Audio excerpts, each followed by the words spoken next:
The Little Mermaid by Hans Christian Andersen. Far out into the ocean, where the water is as blue as the prettiest cornflower, and as clear as crystal, it is very, very deep, so deep indeed that no cable could sound it, and many church steeples, piled one upon another, would not reach from the ground beneath to the surface of the water above. There dwell the Sea King and his subjects. We must not imagine that there is nothing at the bottom of the sea but bare yellow sand. No, indeed, for on this sand grow the strangest flowers and plants, the leaves and stems of which are so pliant that the slightest agitation of the water causes them to stir as if they had life. Fishes, both large and small, glide between the branches as birds fly among the trees here upon land. In the deepest spot of all stands the castle of the Sea King. Its walls are built of coral, and the long Gothic windows are of the clearest amber. The roof is formed of shells that open and close as the water flows over them. Their appearance is very beautiful, for in each lies a glittering pearl, which would be fit for the diadem of a queen. The Sea King had been a widower for many years, and his aged mother kept house for him. She was a very sensible woman, but exceedingly proud of her high birth, and on that account wore 12 oysters on her tail, while others of high rank were only allowed to wear 6. She was, however, deserving of very great praise, especially for her care of the little sea princesses, her 6 granddaughters. They were beautiful children, but the youngest was the prettiest of them all. Her skin was as clear, as delicate as rose leaf, and her eyes as blue as the deepest sea. But like all the others, she had no feet, and her body ended in a fish's tail. All day long they played in the great halls of the castle, or among the living flowers that grew out of the walls. The large amber windows were open, and the fishes swam in, just as the swallows fly into our houses when we open the windows. Only the fishes swam up to the princesses, ate out of their hands, and allowed themselves to be stroked. Outside the castle there was a beautiful garden, in which grew bright red and dark blue flowers, and blossoms like flames of fire. The fruit glittered like gold. The leaves and stems waved to and fro continually. The earth itself was of finest sand, but blue as a flame of burning sulphur. Over everything lay a particular blue radiance, as if the blue sky were everywhere, above and below, instead of the dark depths of the sea. In calm weather the sun could be seen, looking like a reddish-purple flower, with light streaming from the calyx.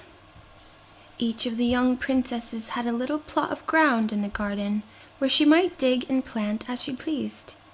One arranged her flower bed in the form of a whale.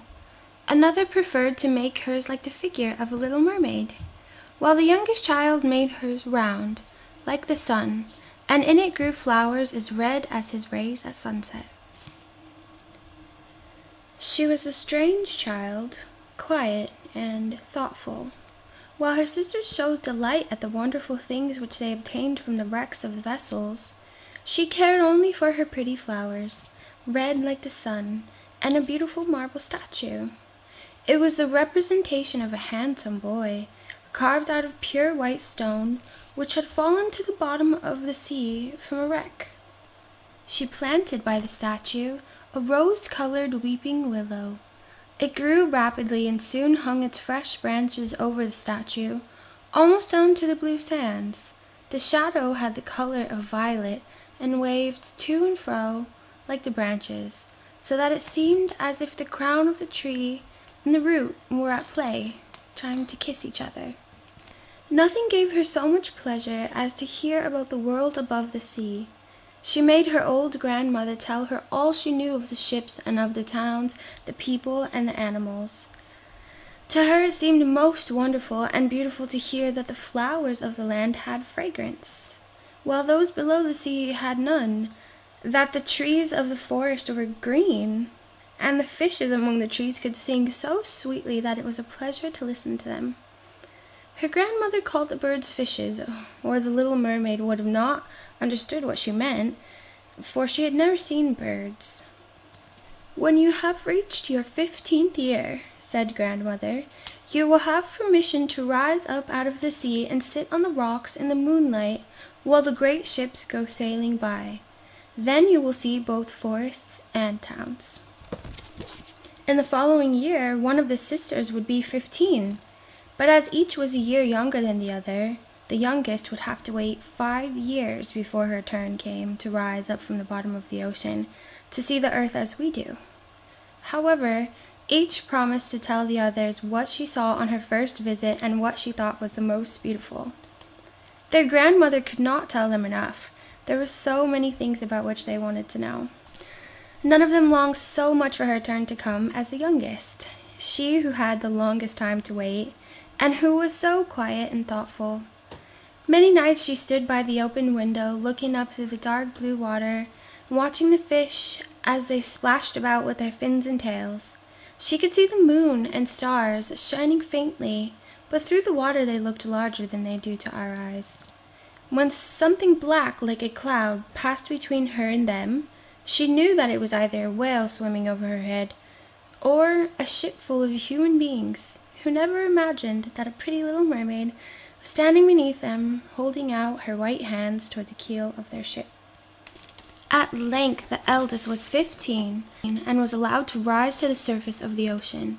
When she returned she had hundreds of things to talk about, but the finest thing, she said, was to lie on a sandbank in the quiet moonlit sea near the shore, gazing at the lights of the nearby town that twinkled like hundreds of stars, and listening to the sounds of music, the noise of carriages, the voices of human beings, and the merry pealing of the bells in the church steeples.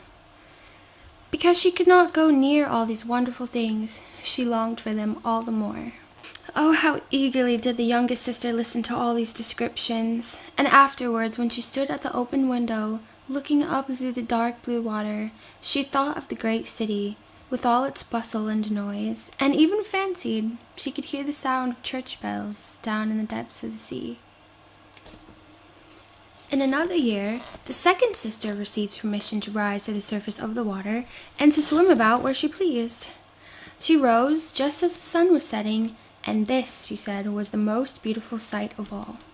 The whole sky looked gold, and violet and rose-colored clouds, which she could not describe, drifted across it. And more swiftly than the clouds flew a large flock of wild swans toward the setting sun, like a long white veil across the sea. She also swam towards the sun, but it sank into the waves, and the rosy tints faded from the clouds and from the sea. The third sister's turn followed, and she was the boldest of them all, for she swam up a broad river that emptied into the sea. On the banks she saw green hills covered with beautiful vines, and palaces and castles peeping out from amid the proud trees of the forest. She heard birds singing and felt the rays of the sun so strongly that she was obliged to dive under the water to cool her burning face. In a narrow creek she found a large group of little human children, almost naked, sporting about in the water. She wanted to play with them, but they fled in a great fright, and then a little black animal, it was a dog, but she didn't know it because she had never seen one before, came to the water and barked at her so furiously that she became frightened and rushed back to the open sea.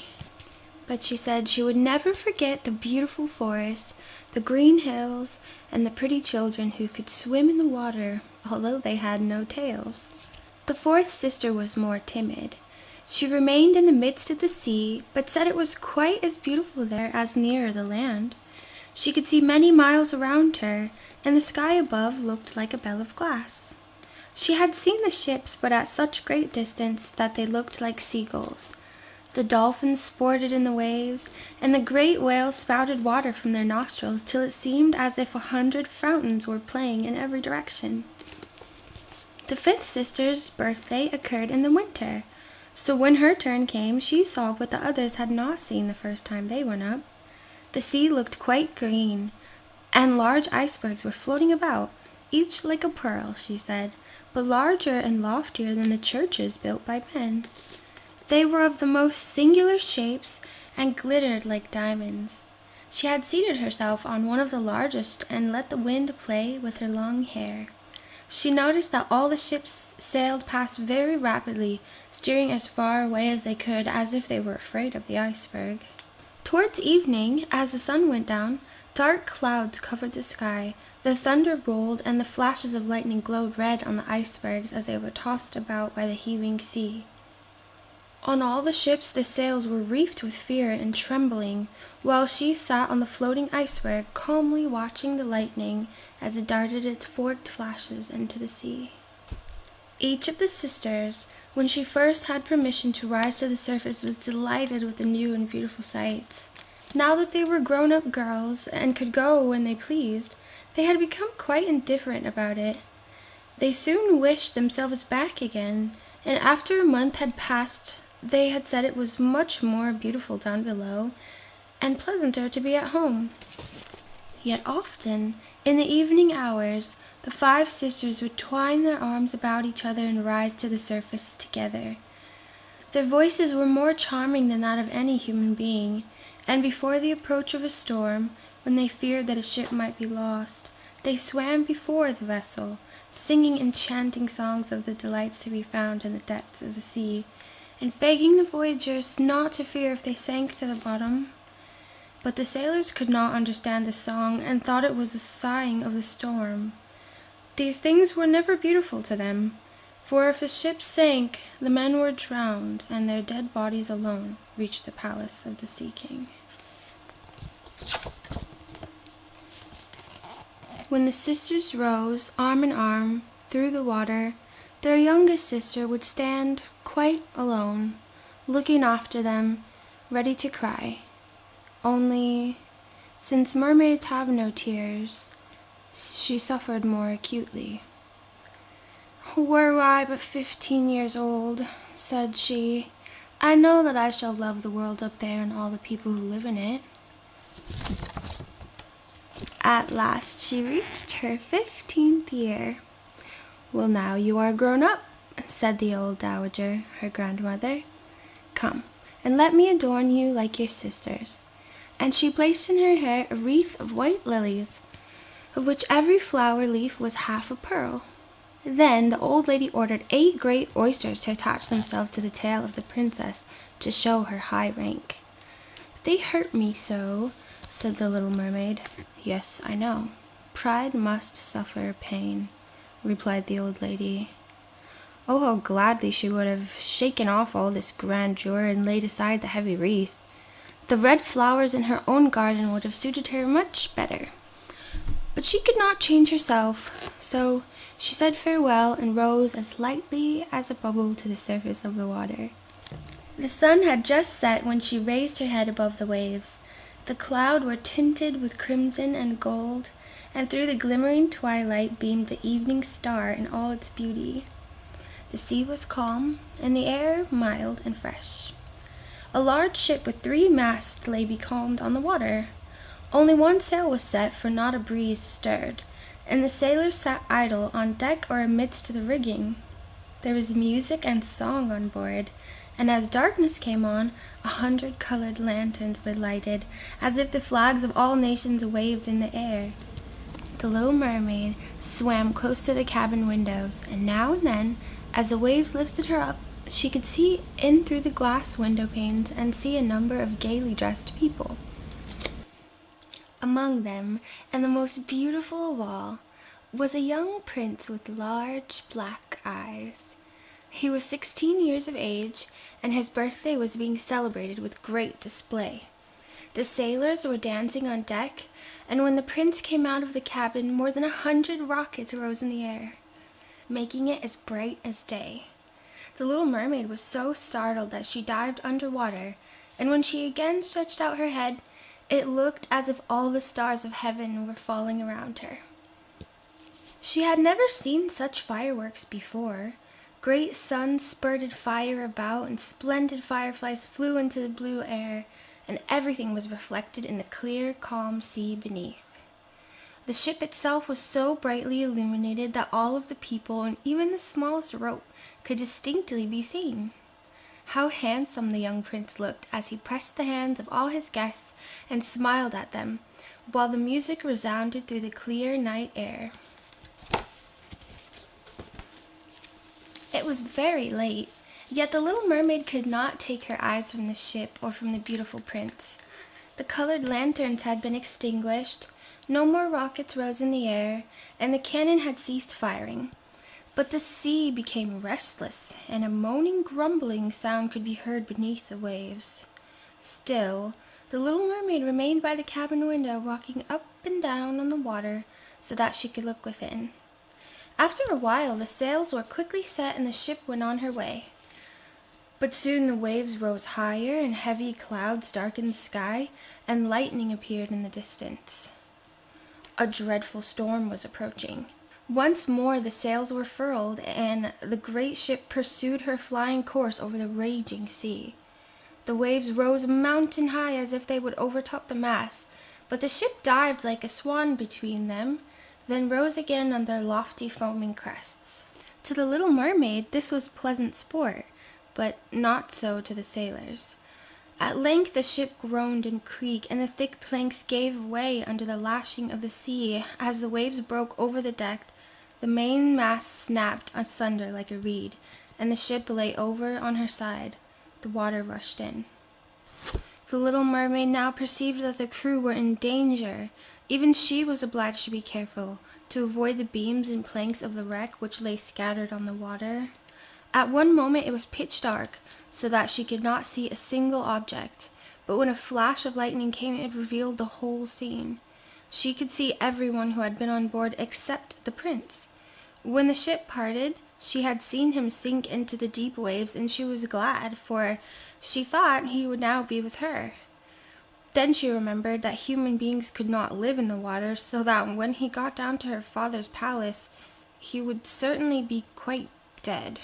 No, he must not die. So she swam about among the beams and planks which strewed the surface of the sea, forgetting that they could crush her to pieces. Diving deep under the waters, rising and falling with the waves, she at length managed to reach the young prince, who was fast losing the power to swim in the stormy sea. His limbs were failing him, his beautiful eyes were closed, and he would have died had not the little mermaid come to his assistance. She held his head above the water and let the waves carry them where they would. In the morning the storm had ceased, but of the ship not a single fragment could be seen. The sun came up red and shining out of the water, and its beams brought back the hue of health to the prince's cheeks, but his eyes remained closed. The little mermaid kissed his high, smooth forehead and stroked back his wet hair. He seemed to her like the marble statue in her little garden, so she kissed him again and wished that he might live. Presently they came in sight of land, and she saw lofty blue mountains on which white snow rested as if a flock of swans were lying upon them. Beautiful green forests were near the shore, and close by stood a large building, whether a church or a convent she could not tell. Orange and citron trees grew in the garden, and before the door stood lofty palms. The sea here formed a little bay, in which the water lay quiet and still, but very deep. She swam with the handsome prince to the beach, which was covered with fine white sand, and there she lay him in the warm sunshine, taking care to raise his head higher than his body. Then bells sounded in the large white building, and some young girls came into the garden. The little mermaid swam out farther from the shore and hid herself among some high rocks that rose out of the water. Covering her head and neck with the foam of the sea, she watched there to see what would become of the poor prince. It was not long before she saw a young girl approach the spot where the prince lay. She seemed frightened at first, but only for a moment. Then she brought a number of people, and the mermaid saw that the prince came to life again and smiled upon those who stood about him. But to her he sent no smile. He knew not that she had saved him. This made her very sorrowful, and when he was led away into the great building, she dived down into the water and returned to her father's castle. She had always been silent and thoughtful, and now she was more so than ever. Her sisters asked her what she had seen during her first visit to the surface of the water, but she could tell them nothing. Many an evening and morning did she rise to the place where she had left the prince. She saw the fruits in the garden ripened and watched them gathered. She watched the snow on the mountain tops melt away, but never did she see the prince, and therefore she always returned home more sorrowful than before. It was her only comfort to sit in her own little garden and fling her arm around the beautiful marble statue, which was like the prince. She gave up tending her flowers, and they grew in wild confusion over the path, twining their long leaves and stems round the branches of the trees so that the whole place became dark and gloomy. At length she could bear it no longer and told one of her sisters all about it. Then the others heard the secret, and soon it became known to several mermaids, one of whom had an intimate friend who happened to know about the prince. She had also seen the festival on board the ship, and she told them where the prince came from and where his palace stood. "Come, little sister," said the other princesses, and they entwined their arms and rose together to the surface of the water, near the spot where they knew the prince's palace stood. It was built of bright yellow, shining stone, and had long flights of marble steps, one of which reached quite down to the sea. Splendid gilded cupolas rose over the roof, and between the pillars that surrounded the whole building stood lifelike statues of marble. Through the clear crystal of the lofty windows could be seen noble rooms, with costly silk curtains and hanging of tapestry and walls covered with beautiful paintings. In the center of the largest salon, a fountain threw its sparkling jets high up into the glass cupola of the ceiling, through which the sun shone upon the water and upon the beautiful plants that grew in the basin of the fountain. Now that the little mermaid knew where the prince lived, she spent many an evening and many a night on the water near the palace. She would swim much nearer the shore than any of the others had ventured, and once she went up a narrow channel under the marble balcony, which threw a broad shadow on the water.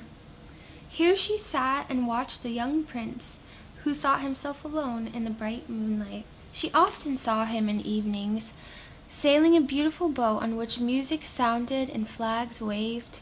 She peeped out from among the green rushes, and if the wind caught her long silvery white veil, those who saw it believed it to be a swan spreading out its wings. Many a night, too, when the fishermen set their nets by the light of their torches, she heard them relate many good things about the young prince, and this made her glad that she had saved his life when he was tossed about half dead on the waves. She remembered how his head had rested on her bosom, and how heartily she had kissed him, but he knew nothing of all this, and could not even dream of her. She grew more and more to like human beings, and wished more and more to be able to wander about with those whose worlds seemed to be so much larger than her own.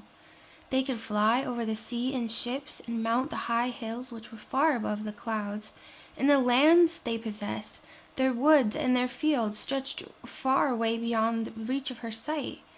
There was so much that she wished to know, but her sisters were unable to answer all her questions. Then she went to her old grandmother, who knew all about the upper world, which she rightly called the lands above the sea. "If humans are not drowned," asked the little mermaid, "can they live forever?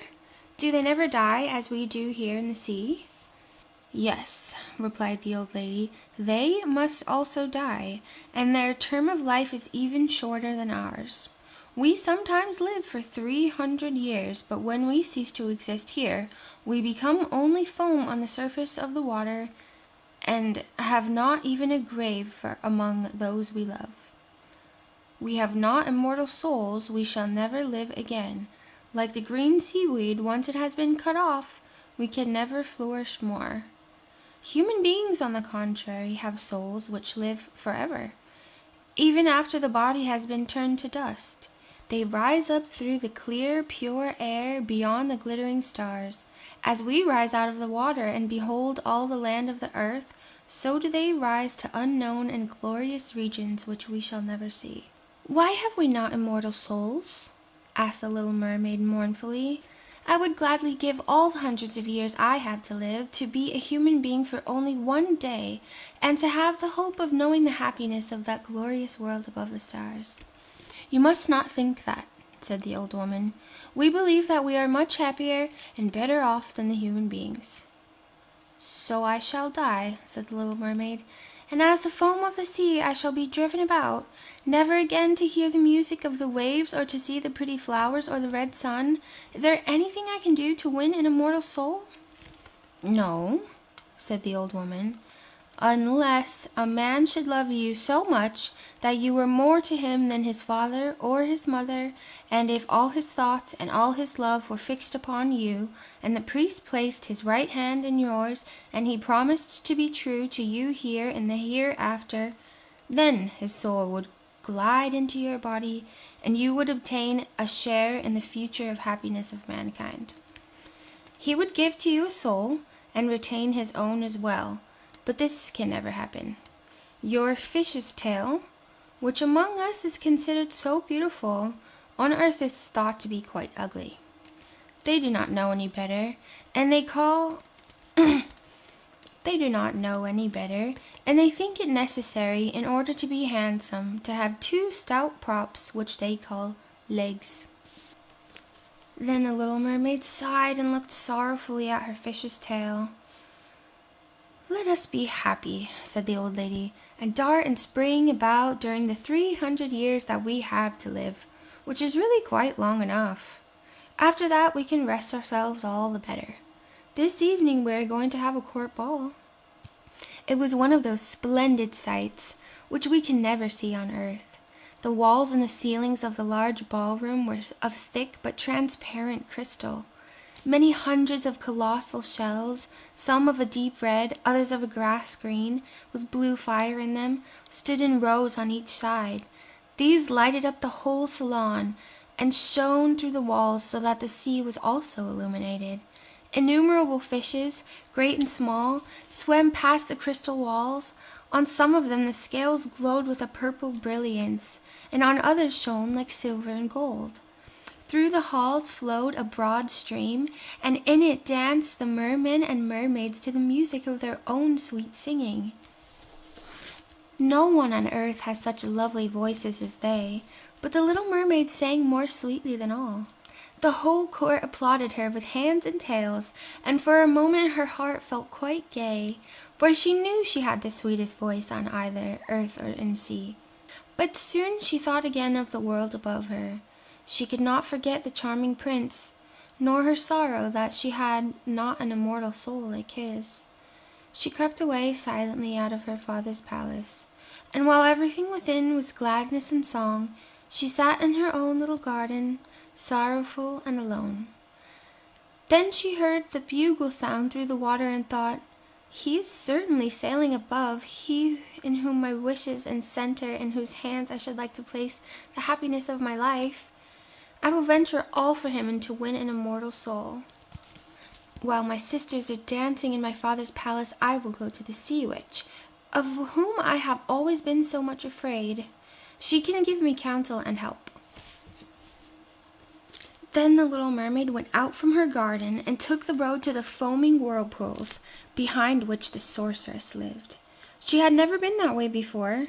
Neither flowers nor grass grew there, nothing but bare, gray, sandy ground, stretched out to the whirlpool, where the water, like foaming mill wheels, seized everything that came within its reach, and cast it into the fathomless deep. Through the midst of these crushing whirlpools the little mermaid was obliged to pass before she could reach the dominions of the sea witch. Then, for a long distance the road lay across a stretch of warm, bubbling mire, called by the witch her turf moor.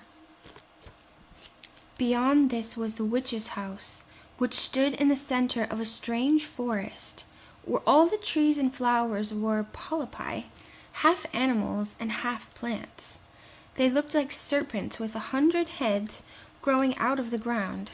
The branches were long, slimy arms with fingers like flexible worms, moving limb after limb from the root to the top.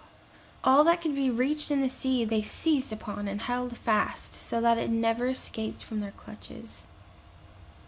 The little mermaid was so alarmed at what she saw that she stood still and her heart beat with fear.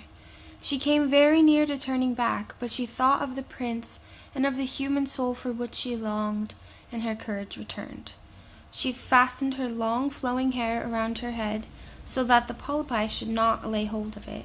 She crossed her hands to her bosom and then darted forward as a fish shoots through the water between the supple arms and fingers of the ugly polypi, which was stretched out on each side of her.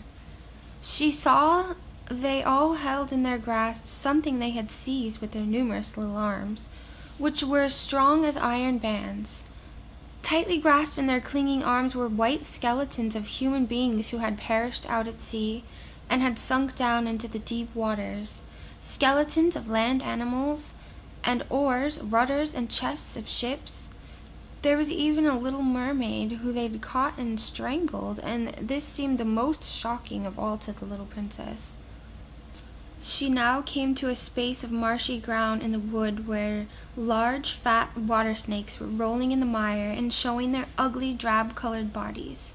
In the midst of this spot stood a house, built of the bones of shipwrecked human beings. There sat the sea witch, allowing a toad to eat from her mouth, just as sometimes people feed a canary with pieces of sugar. She called the ugly water snakes her little chickens and allowed them to crawl all over her bosom. "I know what you want," said the sea witch. "It is very stupid of you, but you shall have your way, though it will bring you to sorrow, my pretty princess. You want to get rid of your fish's tail and to have two supports instead, like human beings on earth, so that the young prince may fall in love with you and so that you may have an immortal soul."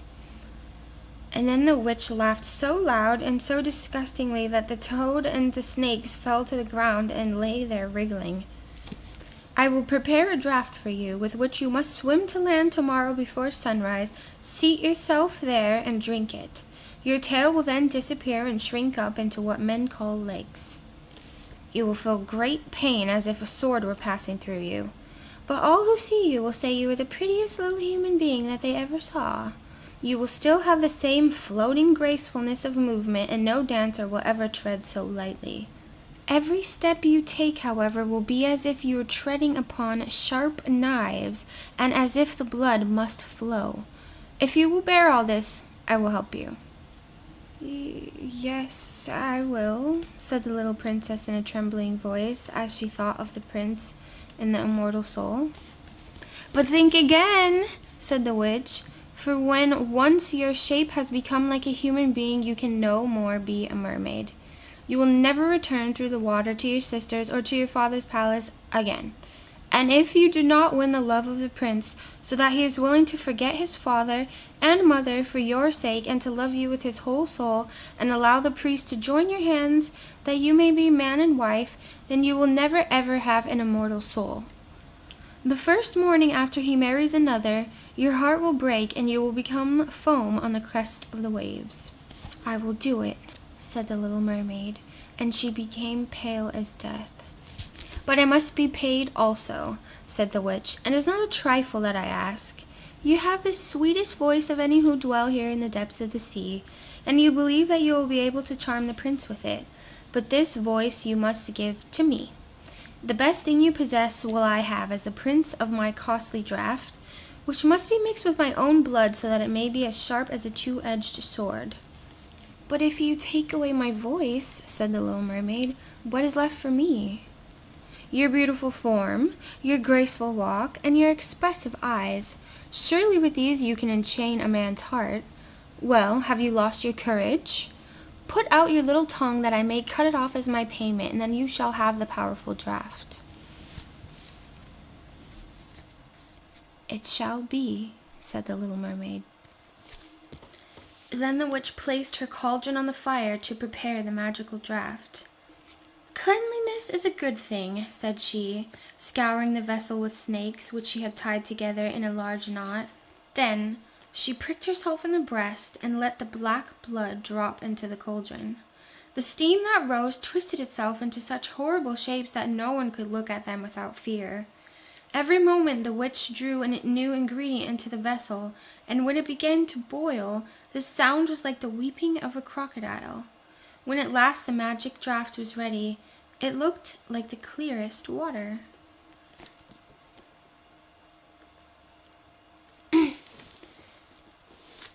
"There it is for you," said the witch.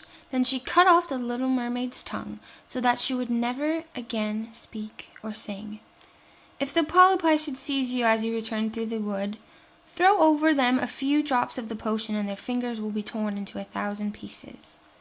But the little mermaid had no occasion to do this, for the polypi sprang back in terror when they caught sight of the glittering draught, which shone in her hand like a twinkling star. So she passed quickly through the wood and the marsh between the rushing whirlpools. She saw that in her father's palace the torches in the ballroom were extinguished, and that all within were asleep. But she did not venture to go into them, for now that she was dumb and going to leave them forever, she felt as if her heart would break. She stole into the garden, took a flower from the flower bed of each of her sisters, kissed her hand towards the palace 1,000 times, and then rose through the dark blue waters. The sun had not risen when she came in sight of the prince's palace and approached the beautiful marble steps, but the moon shone clear and bright. Then the little mermaid drank the magic draught, and it seemed as if a two-edged sword went through her delicate body. She fell into a swoon and lay like one dead. When the sun rose and shone over the sea, she recovered and felt a sharp pain, but before her stood the handsome prince. He fixed his coal-black eyes upon her so earnestly that she cast down her own, and then became aware that her fish's tail was gone, and that she had as pretty a pair of white legs and tiny feet as any little maiden could have. But she had no clothes, so she wrapped herself in her long, thick hair. The prince asked her who she was and whence she came. She looked at him mildly and sorrowfully with her deep blue eyes, but could not speak. He took her by the hand and led her to the palace. Every step she took was as the witch had said it would be. She felt as if she were treading upon the points of needles or sharp knives. She bore it willingly, however, and moved at the prince's side as lightly as a bubble, so that he and all who saw her wondered at her graceful swaying movements. She was very soon arrayed in costly robes of silk and muslin, and was the most beautiful creature in the palace, but she was dumb and could neither speak nor sing. Beautiful female slaves, dressed in silk and gold, stepped forward and sang before the prince and his royal parents. One sang better than all the others, and the prince clapped his hands and smiled at her. This was great sorrow to the little mermaid, for she knew how much more sweetly herself she could sing, and she thought, "Oh, if he could only know that I have given away my voice forever to be with him." The slaves next performed some pretty fairy-like dances to the sound of beautiful music. Then the little mermaid raised her lovely white arms, stood on the tips of her toes, glided over the floor, and danced as no one yet had been able to dance. At each moment her beauty was more revealed, and her expressive eyes appealed more directly to the heart than the songs of the slaves. Everyone was enchanted, especially the prince, who called her his little foundling. She danced again quite readily to please him, though each time her foot touched the floor, it seemed as if she trod on sharp knives. The prince said that she should remain with him always, and she was given permission to sleep at his door on a velvet cushion. He had a page's dress made for her that she might accompany him on horseback. They rode together through the sweet scented woods, where the green boughs touched their shoulders and the little birds sang among the fresh leaves. She climbed with him to the tops of the high mountains, and although her tender feet bled so that even her steps were marked, she only smiled and followed him till they could see clouds beneath them, like flocks of birds flying to distant lands.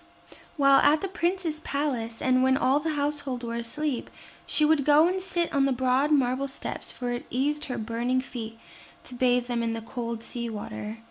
It was then that she thought of all those below in the deep. Once during the night her sisters came up arm in arm, singing sorrowfully as they floated on the water. She beckoned to them, and they recognized her and told her how she had grieved them. After that, they came to the same place every night. Once she saw in the distance her old grandmother, who had not been to the surface of the sea for many years, and the old sea king, her father, with his crown on his head. They stretched out their hands toward her, but did not venture so near the land as her sisters did. As the days passed, she loved the prince more dearly, and he loved her as one would love a little child. The thought never came to him to make her his wife, yet, unless he married her, she could not receive an immortal soul, and on the morning after his marriage with another, she would dissolve into the foam of the sea. "Do you not love me best of all?" the eyes of the little mermaid seemed to say when he took her in his arm and kissed her fair forehead. "Yes, you are dear to me," said the prince, "for you have the best heart, and you are the most devoted to me. You are like a young maiden whom I once saw, but whom I shall never meet again. I was in a ship that was wrecked, and the waves cast me ashore near a holy temple where several young maidens performed the service. The youngest of them found me on the shore and saved my life. I saw her but twice, and she is the only one in the world whom I love. But you are like her, and you have almost driven her image from my mind. She belongs to the holy temple, and good fortune has sent you to me in her stead. We will never part." "Ah, he knows not that it was I who saved his life," thought the little mermaid. "I sat beneath the foam and watched till the human beings came to help him. I saw the pretty maiden that he loves better than he loves me." The mermaid sighed deeply, but she could not weep. "He says the maiden belongs to the holy temple, and therefore she will never return to the world. They will meet no more. I am by his side and see him every day. I will take care of him and love him and give up my life for his sake." Very soon it was said that the prince was to marry, and that the beautiful daughter of a neighboring king would be his wife, for a fine ship was being fitted out. Although the prince gave out that he intended merely to pay a visit to the king, it was generally supposed that he went to court the princess. A great company were to go with him. The little mermaid smiled and shook her head. She knew the prince's thoughts better than any of the others. "I must travel," he said to her. "I must see this beautiful princess. My parents desire it, but they will not oblige me to bring her home as my bride. I cannot love her, because she is not the beautiful maiden in the temple, whom you resemble.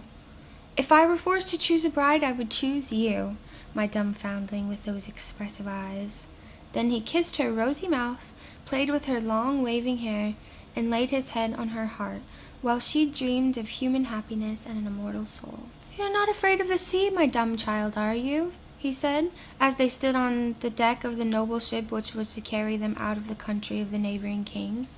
Then he told her of storm and of calm, and of strange fishes in the deep beneath them, and of what the divers had seen there. She smiled at his descriptions, for she knew better than anyone what wonders were at the bottom of the sea.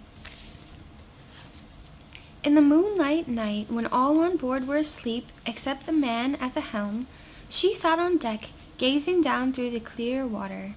She thought she could distinguish her father's castle, and upon it her aged grandmother, with the silver crown on her head, looking through the rushing tide at the keel of the vessel. Then her sisters came up on the waves and gazed at her mournfully, wringing their white hands. She beckoned to them and smiled, and wanted to tell them how happy and well off she was. But the cabin boy approached, and when her sisters dived down, he thought what he saw was only the foam of the sea. The next morning the ship entered the harbor of the magnificent city of the neighboring king. All of the church bells rang out, and trumpets sounded from the high towers, while soldiers stood with fluttering flags and glinting bayonets. There were festivities every single day, balls and parties in succession, but the princess was not present yet. She was being brought up far away from there in a sacred temple, they said, where she was learning all the royal virtues. Finally, she arrived on the scene. The little mermaid was most eager to see her beauty, and she had to admit that she had never seen a fairer creature. Her skin was so fine and transparent, and behind the long, dark eyelashes there smiled a pair of black-blue, faithful eyes. "It's you," the prince said. "You who saved me when I lay like a corpse on the shore." And he embraced his blushing bride. "Oh, I am far too fortunate," he said to the little mermaid. The best thing I could have ever hoped for has been fulfilled for me. You will rejoice in my good fortune, for you are more fond of me than all the others." And the little mermaid kissed his hand, and she seemed to feel her heart break. His wedding morning would bring her death and turn her into foam on the sea. All the church bells rang out. The heralds rode through the streets and announced the engagement. Fragrant oil burned in precious silver lamps on all the altars. The priests swung incense, and the bride and bridegroom joined hands and received the bishop's blessing. The little mermaid stood in silk and gold and held the bride's train, but her ear did not hear the festive music. Her eye did not see the holy ceremony. She thought only of her death night, of all she had lost in this world. That very same evening, the bride and the bridegroom boarded the ship, the cannons were fired, all the flags waved, and a fine tent of gold and purple had been raised in the middle of the ship, with the loveliest of cushions. There the wedding couple were to sleep in the still, cool night. The sails swelled out in the wind, and the ship glided lightly and without any great motion out across the clear water.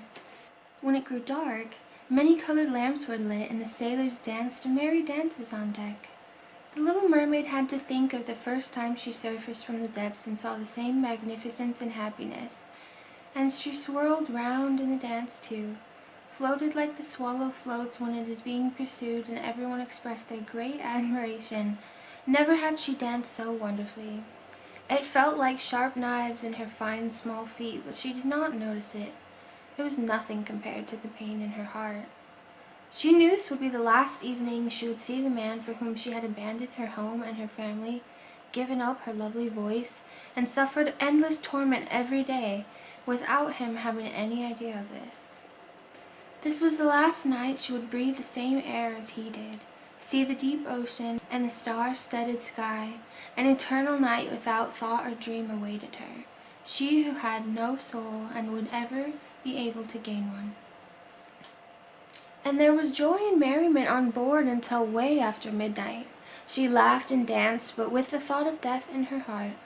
The prince kissed his lovely bride, and she played with his black hair, and arm in arm they retired to the magnificent tent. It grew quiet and still on board, with only the mate still on duty.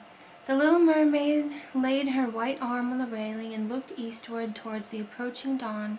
The first rays of sunset, she knew, would kill her. Then she saw her sisters rise up out of the sea. They were pale as she was.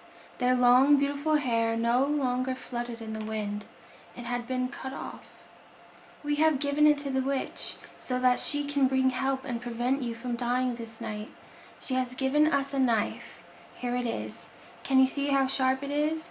Before the sun rises, you must plunge it into the prince's heart, and when his warm blood spatters onto your feet, they will become once more a fish's tail, and you will become a mermaid once again, be able to come down into the water to us to live your 300 years before you are turned into dead, salty sea foam. Hurry! Either he or you must die before the sun rises. Our old grandmother is grieving so much that her white hair has fallen off just as ours did at the witch's scissors. Kill the prince and come back. Hurry! Can't you see the red streak in the sky? In a few minutes the sun will rise and you will have to die."